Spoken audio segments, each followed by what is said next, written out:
So what's interesting is based on how deep this is, you get a vastly different range. So now I'm going to run this thing all the way to the bottom.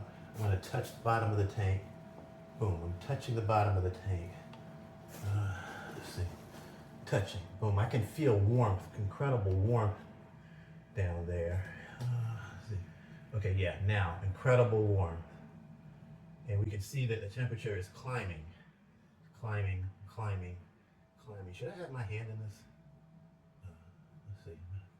See if I can get this thing to continue to climb and get my hand out of there. Yeah, you can see it's climbing, 96, 97. And in fact, it was like 102 when I got this thing like 3 or 4 hours ago, and I was perplexed. You can see it's climbing, 98. It's climbing, 98. Good God. Still climbing. Okay, now I'm gonna take this thing, 99, so at the base of the water, all the way down at the floor, you see you're getting a read of about 100 degrees or more. Now I'm gonna, and you're not gonna be able to see this, but I'm gonna take the probe and pull it so that it's barely submerged. Now it's barely submerged, and I'm gonna hold it. It's barely submerged, so it's right at the top of the water, which is probably 8 inches. And you can see it's starting to plummet. So you can see, and it's gonna go below 94.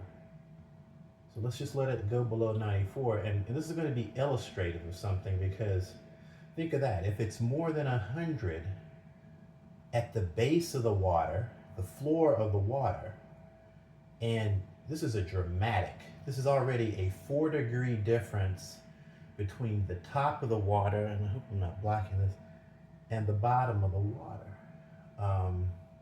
Good gracious, it's gonna drop below. Watch, it's gonna pop on. The heaters are gonna pop on here in just a second. So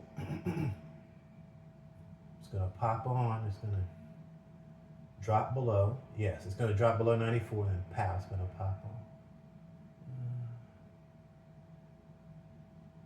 But there's probably like a 1 or 2 degree, whatever we call it, range of freedom.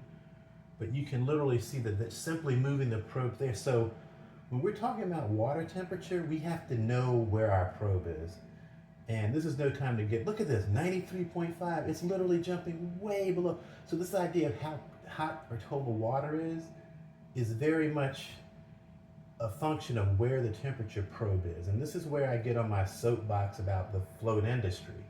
Because how is someone in academia gonna do research on flotation? Oh, she just popped on, yeah. Okay, yeah.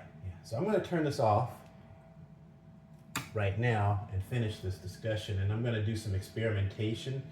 But I think about, speaking with Jules, the person I know, he puts it about 6 inches above it, because you're floating on the top, the upper part of the water.